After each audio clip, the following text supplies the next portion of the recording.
அகராதியிலும் கூட எந்த ஒரு இடத்திலும் ரஃபா என்ற இந்த சொல்லுக்கு உடலோடு வானத்திற்கு செல்லுதல் என்று எந்த ஒரு இடத்திலும் கூட வரவில்லை.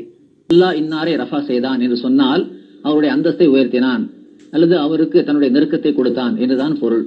ரசூலுல்லாஹ் ஸல்லல்லாஹு அலைஹி வஸல்லம் அவர்கள் சொன்னதாக தஃப்சீர் சாஃபியில் இது இடம்பெற்றிருக்கிறது. இது எந்த ஒரு காதியானுடைய தஃப்சீரும் இல்லை, அதையும் நான் சொல்லிக்கிறேன். இந்த தஃப்சீர்ல அந்த தஃப்சீர் சாஃபியில் ஹஜ்ரத் ரசூல் ஸல்லல்லாஹு அலைஹி வஸல்லம் அவருடைய மரணத்தை பற்றி இந்த சொற்களில் அவர்கள் குறிப்பிட்டிருக்கிறார்கள். அந்த முஃபஸ்ஸிர் என்ன எழுதுகிறார் பாருங்கள். ஹத்தா இதா தஅல்லாஹு நபியஹு வ ரஃபஹு இலைஹி. இது என்ன வருகிறது என்றால், அல்லாஹ் தனது நபி ஸல்லல்லாஹு அலைஹி வஸல்லம் அவர்களை தன்னிடம் அழைத்துக் கொண்டான். தஅல்லாஹு நபியஹு, தன்னுடைய நபியை அல்லாஹ் தன் பக்கம் அழைத்துக் கொண்டான் என்று சொன்ன பிறகு இவர்கள் எதிர்பார்க்கின்ற அதே மாதிரியான இலா என்ற அந்த சொல்லோடு பயன்படுத்தி அவரே கூறுகின்றார் வ ரஃபஹு இலைஹி. மேலும் ஹஜ்ரத் நபிகள் நாயகம் ஸல்லல்லாஹு அலைஹி வஸல்லம் அவர்களை இறைவன் தன்னளவில் உயர்த்தி கொண்டான்.